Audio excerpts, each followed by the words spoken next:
Learn how to filter your Smartsheet data to focus on exactly what you need. This guide walks you through creating and applying custom filters to streamline your project views. Open your Smartsheet project where you want to apply a filter, then click the Filter drop-down button. Access the filter options by selecting the Filter menu to create a new filter. Name your new filter with a clear, descriptive title to easily identify it later. Begin setting filter criteria by choosing the field you want to filter. In this case, we only want to see course updates in one term. Select the specific value within the chosen field that you want to display, like a particular term or milestone. Then, click the drop-down for the field you want to filter. In this case, it is projected term to run.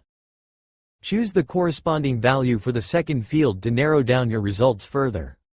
In this example, we only want to see the courses due to run new in 2025 SU1.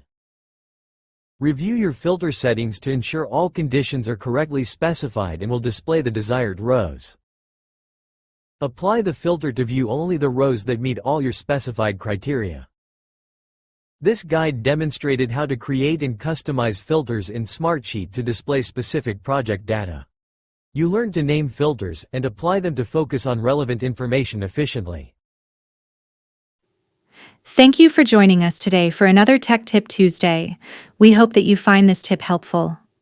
Thank you for watching and join us next week for our next Tech Tip Tuesday, brought to you by the Center for Teaching and Learning Excellence at St. Leo University.